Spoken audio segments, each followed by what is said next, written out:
Hello, everyone, and welcome to this Ready for Rome orientation webinar. My name is Shelley Ruel, and I am the community manager at ItaliaPass. And I'm joined today by my colleague, Sofia Baragaglia. She's the ItaliaPass Italy Experience Specialist. And together we have a lot of experience here in Italy. I've lived here for almost 25 years in Rome, and Sofia is from Italy. So we're excited to share our combined knowledge with you today so that you can have a great trip in Rome. So before we get started, I just wanted to take a minute to go over what is ItaliaPass, because many of you probably found out about this webinar because you purchased train tickets with our sister company, ItaliaRail. So it's a family of brands, the Italia brands, and they've been working with tourists coming to Italy since 1987.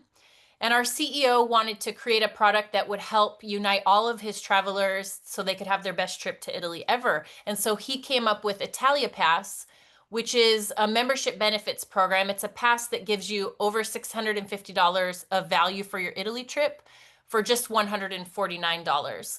So the reason I mention this is because throughout today's presentation, you'll see a little bit of information about different benefits of the pass. And so if that's something that you're interested in, then this explains what it is. My job as the community manager is that I manage a free community. So you don't have to buy an ItaliaPass necessarily to be able to approach us with questions, get more information about traveling in Italy. You can just come on over to the community. It's at community.italiapass.com, and we can answer your questions there for free. So what will we be looking at today in our presentation? We'll be going over how you get into the city of Rome from FCO, which is Fiumicino Airport. That's probably where most of you will be arriving if you're coming internationally. Fiumicino Airport is also known as Leonardo da Vinci. So we'll talk to you about how to get into the city. It's about a half an hour away. We'll also go over the benefit of our ItaliaPass Lounge at Rome's Termini train station, if that's something you're interested in. I'll teach you a little bit about how to ride public transport here, which can be complicated, but you'll be ready to go after you get these pointers today. And also a little bit about eating out here that might be a little bit different culturally than what you're used to, and how to avoid some common tourist traps. Sophia will tell you all about how you can get free access to some of those popular monuments here in Rome and even save $100 off of a tour. I'll wrap up with a couple of my favorite local tips, and then at the end, we'll open it up for questions. This will be a chat functionality, so you can just simply type your question at any time into the Q&A box. There should be an icon on the bottom of your screen. Just click that, type your question in, and we will tackle all the questions live at the end of the presentation. So without further ado, I'll pass it over to Sophia to talk to you about how to get into the city from the airport. Hello, everyone. Thank you, Shelley, and thank you again to everyone for joining us today. So yeah, we can get started. Now you've landed at FCO Airport, which, as Shelley mentioned, is one of the most popular in Italy. The one, I would say it's the one where most of our travelers arrive to. So from here, you'll have a few options to get to Rome. As you see on the slide, they're all indicated in the terminal, so it will be fairly easy to navigate. The first option is to reach Roma Termini, which is the main train station in Rome, by train. So there are two types of trains that you can take to the center of Rome. One is the Leonardo Express, which is a direct train to Termini. It costs $18 on ItaliaRail, and it's usually, I would say, the most popular option between the two types of trains. It's the express nonstop train, so usually it's a fan favorite, so to speak. And the second type is a more local train that will get you into the smaller stations of Rome. Those would be Trastevere and Ostiense. It's a bit cheaper. It's around $10 on ItaliaRail. What's the main difference just between these two types of trains? Just the destination, essentially. Both are considered regional trains. I believe the Leonardo Express might be slightly faster, but depending on where you're trying to go in Rome, either option works. We generally get a lot of questions on whether or not you should book these tickets in advance. And I do recommend getting them booked before your arrival, especially if you're traveling during the high season. That's usually May to October-ish. The queues can get very long. the server's overwhelmed. So just to make sure you have a spot secured, I would just try to get it booked before you arrive. Just make sure you get the timing right because Leonardo Express tickets, the first type of train that I mentioned, the tickets are time specific. So the time that I would recommend for booking would be around an hour and a half to 2 hours after your landing for the Leonardo Express, and nothing, definitely no train tickets out of Roma Termini. So if you're going to another city, perhaps if you're not staying directly in Rome, I would not book any tickets to another city within 3 hours of arrival, just in case, delays, luggage issues, any unforeseen airport events. It's just better to have a bit more buffer time than having to rush through the process. So that's pretty much it for trains. Some other options are taxis, of course, that you can take outside the terminal. They have a fixed rate of 55 euros, so they're fairly handy. Or there are some shuttle buses that run that go into the center of the city. Or you can book a private transfer with us.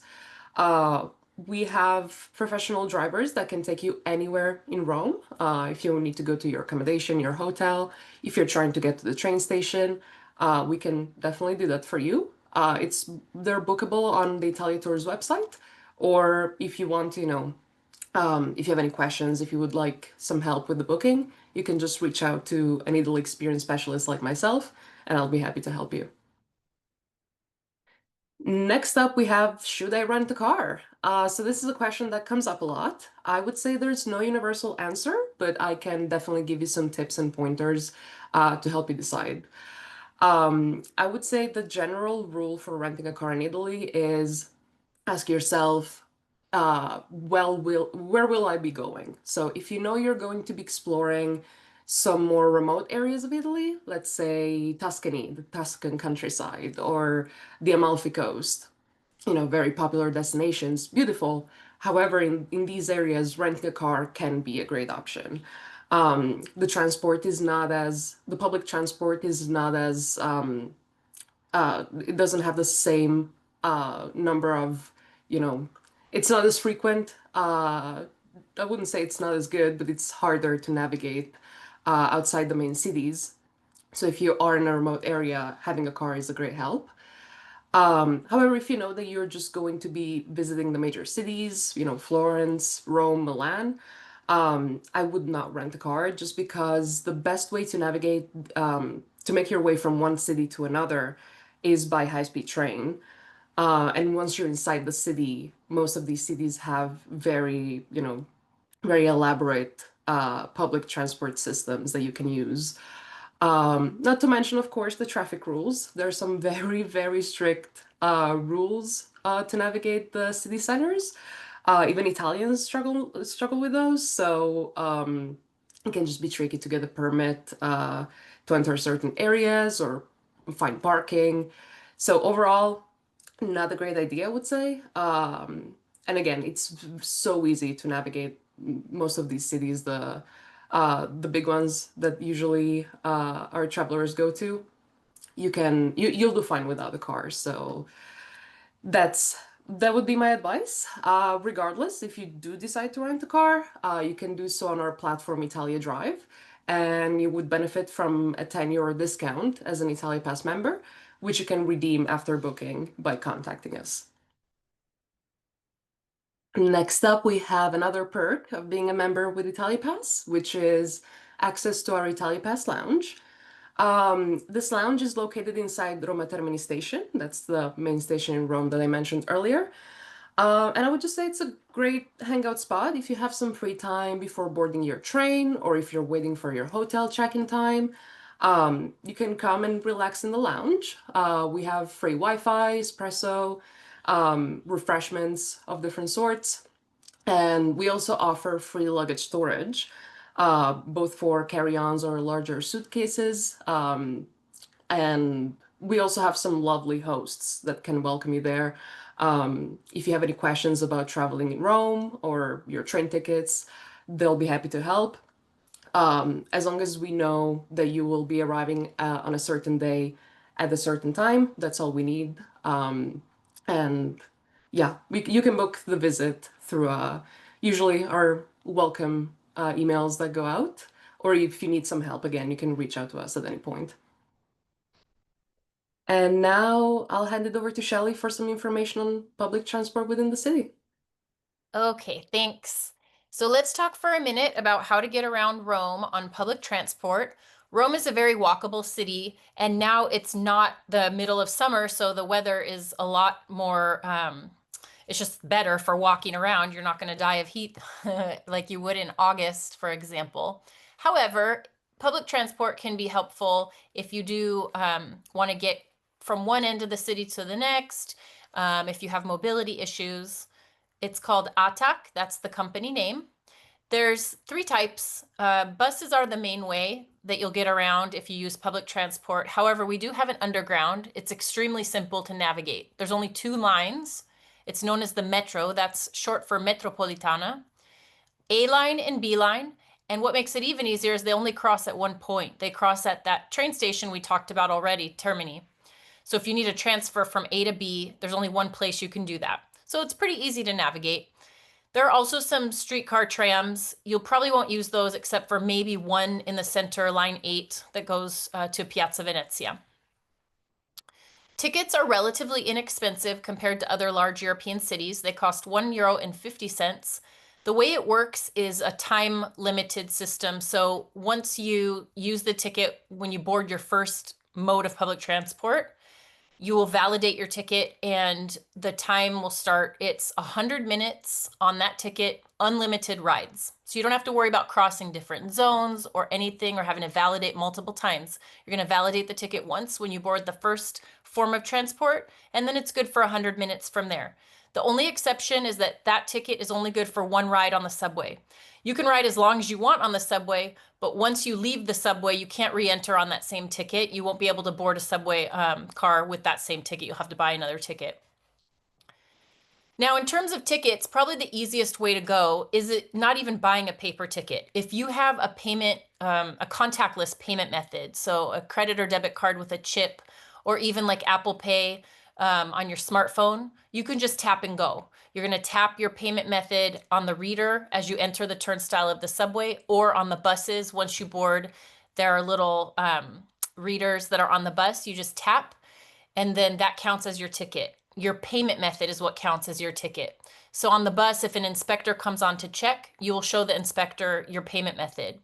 The only thing here is you can only use one payment method per rider. You cannot use the same card for multiple riders. Each rider needs their own payment method because each payment method counts as one ticket. If you do want to get a paper ticket, you can get what you can practice your Italian. It's called a biglietto. They're sold at machines in the subway stations. You won't find machines at the bus stops. So if you're riding a bus, you're going to need to get a ticket at the tabaccheria, which are the tobacconists. Those are easy to identify because outside of the door, above the door, there's a sign that has a T. Or at newsstands. There's newsstands all throughout the city. You just ask for a biglietto. Probably go ahead and get two. That way you have one for going and one for coming back. And if you do have the paper ticket, like I said, you'll need to validate that, which just means you'll have to insert it into the box at the turnstile or on the bus rather than tapping your payment method. You'll insert the ticket, the machine will grab it, take it inside, stamp it with the time, and then spit it back out. You just hang on to that ticket and then you show it if an inspector needs to see it. By the way, speaking of inspectors and buses, the reason that they have inspectors that periodically board the buses is because no one will check your ticket when you board. You're going to get on the bus. You're going to get on the front, in the front door or the back door. The middle door is for going off. But the driver, you won't interact with the driver. Driver does not sell tickets. Driver does not really interact with the people on the bus. So you don't have to show the driver anything. You just get on board. And if you have a paper ticket, validate it. Or if you have tap and go, just tap. And you're all good to go. You're set. Last but not least, I wanted to talk to you about one particular bus route that's really helpful for visitors. It's Bus 64. It's a nice route because it runs all the way from that main train station we told you about across the city center to the Vatican. So that's a good route for hitting most of the major tourist points. I would point out though that because Bus 64 is very popular with tourists, it can also be a pickpocket magnet. I don't want to worry about pickpockets. I've been here for over 20 years. I've never once been pickpocketed, not even in the beginning when I didn't know the city that well. You just have to stay really aware of your belongings and make sure that you aren't distracted. If you have a purse, maybe wear it as a crossbody bag, keep your hand on your wallet. This is in particular when you're in a crowded space, and because pickpockets will take advantage of crowded spaces where jostling is common and you won't feel somebody trying to pickpocket you. But again, I don't want to worry you because Rome was a very safe city. And honestly, if you look like you know where you're going, you look aware of your surroundings, they're not going to target you. There's way too many distracted tourists for them to rip off. So you don't have to worry about that as long as you look like you're aware of your surroundings. Maybe keep your back to a wall on the bus just so that you can look around, especially in Termini Station. That's probably one of the busiest places in Rome for public transport. All right, so that's it for public transport. Let's move on to some fun stuff. Talk about restaurants. You're gonna love all the delicious Roman food here. Tell you a little bit about a couple things that might be different. We do eat later than most of our visitors from North America, at least US and Canada. We eat lunch starting at 1 or 1:30, and we eat dinner starting at 8 or 8:30. The reason I mention this is because if you're going to a local Rome restaurant and you want to eat dinner at 5 or 5:30, the kitchen's probably not open. The restaurant is probably not even open. It doesn't mean there aren't restaurants open at those times, but if it's a local Roman restaurant, that's not when they eat. They don't eat that early. So just be aware of that when you kind of plan your meal times during your itinerary. The check, the reason I've written check here, check by the way is il conto if you want to practice your Italian. It's a little bit of different tradition here in comparison to like for where I'm from in the United States. A lot of times the servers, when they bring your food, they might bring your check at the same time and say, hey, I'll take that when you're ready. Here in Rome and in Italy in general, they won't bring your check until you ask for it. And the reason for that is because culturally, going out to eat is a time to spend with your friends and family. And so the wait staff doesn't want to make you feel rushed. So they're going to wait for you to ask for your check. So don't worry and feel like, oh gosh, they're really slow service. They haven't brought my check yet. Nope, just ask. They want to make sure you feel comfortable and don't feel rushed out. So you'll have to ask for your check when you're ready. And you can have that table usually for as long as you like. Unless they tell you in the beginning they're turning tables, that's quite rare unless it's in a really busy popular restaurant. Sometimes that can happen. Last but not least, tipping. We do get a lot of questions. Should I leave a tip? How much? The truth of the matter is that you don't need to tip here. Wait staff is paid a full salary. They do not work for tips. It is not a cultural thing here to leave a tip. In fact, it would even be culturally inappropriate to leave something like 20%. It would be unusual. The reason I say this is because I don't want you to be in like a touristy restaurant where they're trying to make you feel like tipping is normal here. It's not. No one that I know really leaves a tip at a restaurant. If anything, they might leave like €1 per person just as a courtesy. But I have plenty of Italian friends who don't leave anything, and that's not seen as rude at all. It's just normal. So just be aware of that. And also for cabs, for taxis, you don't need to tip either. If you're paying in cash, which is rare nowadays, most people pay by card, even in the taxis. If you are paying by cash, just round up to the next euro. So if it's like 11.65, try to pay 12 or just ask them for a round number back so that they don't have to make small change. That's a courtesy, but you don't need to tip. Moving on, let's look at a couple of the tourist traps, let's say, that you might run into. Restaurants. So obviously, if at your restaurant, or outside as you're going in, you see a menu that has pictures, that's a sure tip off that it's geared towards tourists because as you can imagine, Romans don't need pictures on their menu. They know what their food looks like. So that if you see a menu that has pictures, then you know that that's not where Romans would eat. Same goes for restaurants that have what I call promoters out front. You'll see this a lot downtown by the Colosseum, by the Pantheon. You'll have people out in front of the restaurant trying to solicit people to come inside to eat. Those aren't local Roman restaurants either because obviously Romans know where they like to go. They don't need somebody to try to usher them inside. Now, are you going to get a terrible meal at these places? No. And also these are the places that you're going to be able to eat outside of regular dining hours. So it could be convenient if you do need to eat early. However, the only reason I point this out is because it's not extremely like local authentic food, which you're going to want to try because you want to try like what a real carbonara tastes like. That's a famous Roman dish. At the end of today's presentation, I'll talk to you about some of the resources I'm going to send you via email, and there will be some restaurant recommendations in there for places that we like that are local. Um, Last but not least here, gelato. Of course, that's another famous, delicious treat that you can eat here in Rome. Two things to watch out for in terms of gelato that's not as authentic. If you see gelato like in this picture with the just really overflowing over the top of the tubs, yes, it looks very impressive, but it's not the most authentic because really down home homemade gelato is not going to have all this air whipped into it to make it like really puffy like that. So just keep an eye out. You'll see that downtown again, mostly where the big tourist areas are. But downtown there are plenty of places that aren't geared towards tourists as well. And again, if they're overly bright colors, that's a tip off that there's a lot of artificial color. Fruit flavored gelato doesn't have artificial color if it's authentic. So just keep an eye out for that. Also note that with gelato, you will order by the number of flavors. It starts at 2. That doesn't mean you have to get 2, but that's how you're going to order. You're going to say if you want a cup or a cone with 2 scoops, 3 scoops, even up to 4 scoops. Most people get 2 or 3. So yeah, go crazy with your different flavor combinations. That's something fun about the gelato here. All right, I'm gonna pass it back over to Sophia to tell you, speaking of authentic Roman food, how you can get a meal that is definitely not a tourist trap. Thank you, Shelley. So yeah, next up we have our latest member benefit from ItaliaPass, which is Italiadine, the Roman dinner party, as you see here on the slide. Um, what can I say? The idea behind this experience is to get fellow travelers around the dinner table for a Roman family-style feast, which of course, as Shelley has mentioned, is something they should definitely take advantage of if you're in Rome. The dinner is hosted by a passionate local who can answer any questions that you might have about food and Rome in general. Food is a huge part of Italian tradition, and especially in Rome, they're very, very proud of the local specialties. Rightfully so, they're amazing. So, yeah, if you want to hear about the food tradition in the area, this is a perfect opportunity, I would say. It's a very new benefit, but the reviews so far have been great. We're adding more and more seatings each week.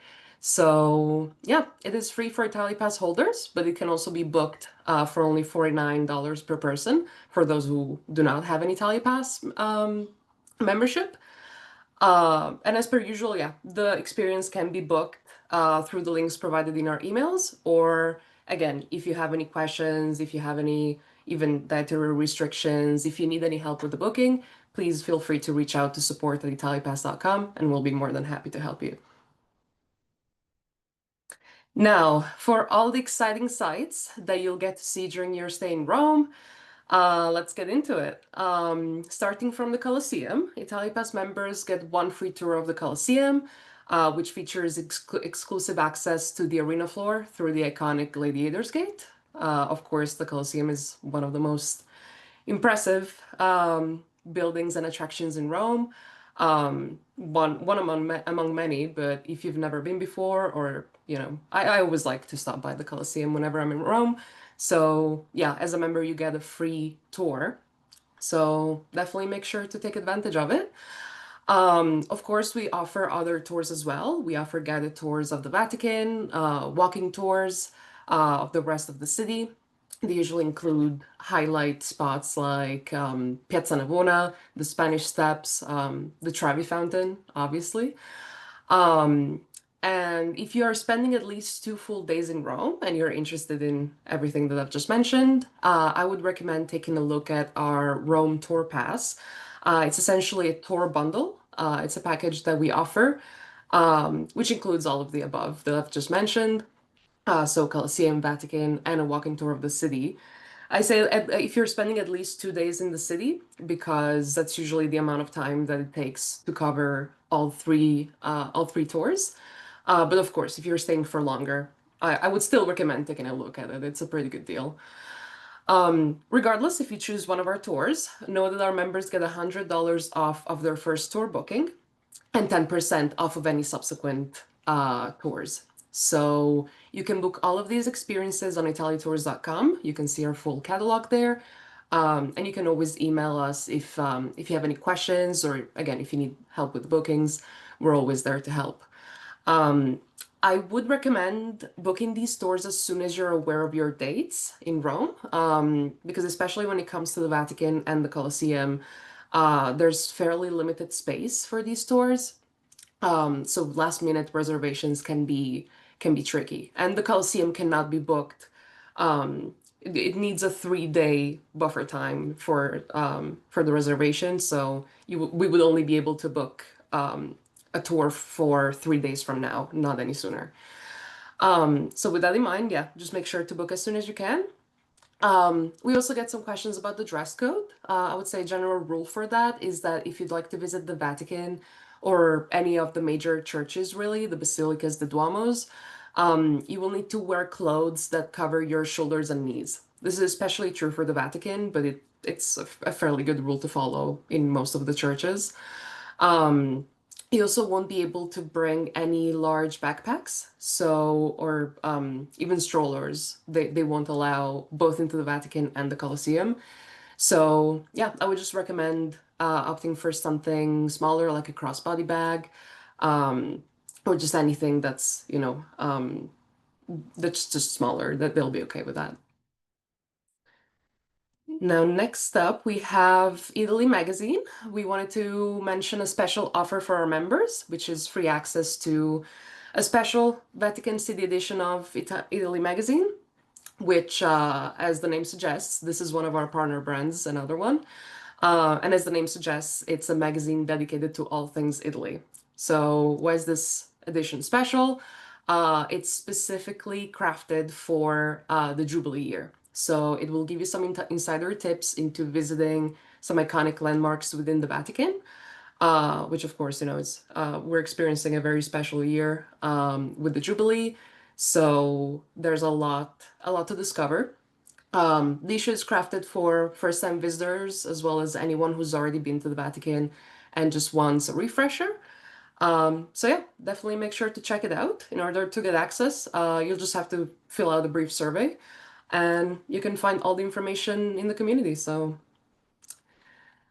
that's it for Italy Magazine. Now back to Shelley for some local tips. Okay, so we're going to wrap up our presentation with a couple of tips for you.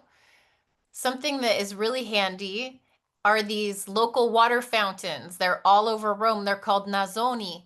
Nazzoni means big noses, and that's because of the spigot shape on these water fountains. You're going to see these throughout the city. The water, as you can see in the photo, it comes out continuously, so you don't need to turn it on or off. It just comes from deep underground. It comes out ice cold, super convenient. You can bring a reusable water bottle. If you happen to stop by our lounge, you will get a gifted reusable water bottle, and you can just fill it up. And in my resources list that I'm going to email you, it will also include a smartphone app by the local water utility that has a map of all the thousands of water fountains around Rome, so you can see where your next refill will be coming from.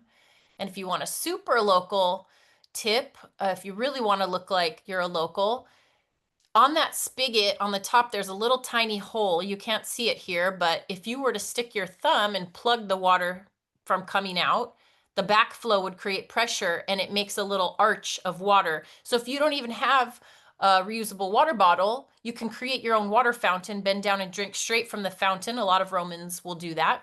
I always tell people just be careful before you plug that because it shoots really far and you might shoot other people walking by if you're not careful, if you're not ready to drink out of it. So that is a good tip for staying hydrated as you're going to be doing a lot of walking around Rome. Last but not least, have an aperitivo. You might recognize this drink that you see in the photo, this orange drink. It's called an Aperol Spritz. It's a famous pre-dinner drink, very light alcohol content. Aperitivo is kind of a pre-dinner tradition. It's around 6:30, and you can go out, and this particular photo is a bar in Trastevere. It's a bar restaurant called Meccanismo. I will include that in my list because they have a really abundant aperitivo. You can see how many snacks are on that board. You don't get to choose the snacks. They kind of make it for you. But that one costs about 13 euros per person, and it includes a drink and the snack board. And it doesn't have to include alcohol. You can get just a Coca-Cola or whatever you want to drink. There's a couple of non-alcoholic Roman aperitivo drinks Crodino, if you want to remember, is one of them if you're not drinking alcohol. Either way, it's a nice cultural tradition that you can try pre-dinner, and you don't even have to go to a special aperitivo bar. You could even go to a coffee bar around 6:30 and just tell them you want an aperitivo. You could get a glass of Prosecco or any kind of drink, and they'll usually give you a smaller snack. It could even be as simple as peanuts and potato chips, but it's a fun tradition to try while you're here. All right, so that wraps it up for our info part of the webinar. Like I said, you're going to receive an email from me because you signed up. So I have your email on my list. I will send you links to some of the resources we talked about today, a recap of the Q&A that we're about to hold, and you will also get a link to the recording of this webinar in case you joined late or we talked too fast. You can also just go to our YouTube channel. The ItaliaPass YouTube channel has recordings. The information stays the same each webinar. The only thing that changes are our members' questions each time. So at this point, I'm going to stop sharing my screen, stop share, and we will go to the questions, which if you see on the bottom, you should have an icon that says Q&A. You can click there and type in if you have any questions. We're here for the next 15 minutes or less, depending on how many questions there are. All right, so we have one already from Mark, and I'll let you take this one, Sophia, because it's about train times, kind of your specialty. Absolutely. So yeah, Mark is asking, our plane arrives from the US at 9 a.m. Our train to Venice is at 12:36 p.m. Do we have private transport? Do we have enough time to make the train? I would say so, yeah. Usually around 3 hours after your scheduled arrival is a good time to have your train out of Termini. I'm assuming that private transport is from the airport to Termini. And in that case, I think it will be fine. Usually, getting out of the airport from an intercontinental flight, I would say it can take about an hour, maybe an hour and a half. But it can also take less. It depends on how busy customs is, how busy the season is in general. If you're traveling soon, I think you will be fine. There's not too many people right now. So yeah, about an hour to leave the airport. And then from Fiumicino to Termini, again, it depends a little bit on the traffic, but usually it's no more than 40, maybe 45 minutes. On average, I think it's actually less, usually around 30 minutes perhaps. But regardless, even with a little bit of traffic, I think you should be fine. Of course, that's if there's no issues with the plane or anything, but even then, I think you would have a bit of buffer time. So yeah. Yeah, I agree. I think it's plenty of time. You're welcome. Mark said thank you. Yeah, does anybody else have any questions? We don't have any others written in the chat box at the moment. So we'll wait just a little bit here in case anybody thinks of something. In the meantime, just to let you know, if you happen to think of a question later after we stop the webinar, don't worry, you can still get a hold of us. Just hop over to the community. Like I said, it's community.italiapass.com, and you can join and ask any question about traveling in Italy, and I will respond to you there. So at this point, it looks like we don't have any other questions. So like I said, if you think of something after, come on over and ask us in the community. We'll be happy to help. And with that, I just want to wish everyone a buon viaggio. Have a wonderful time here in Rome. I hope you have a magical trip. Thanks for joining us today. Thanks to everyone, and yeah, buon viaggio.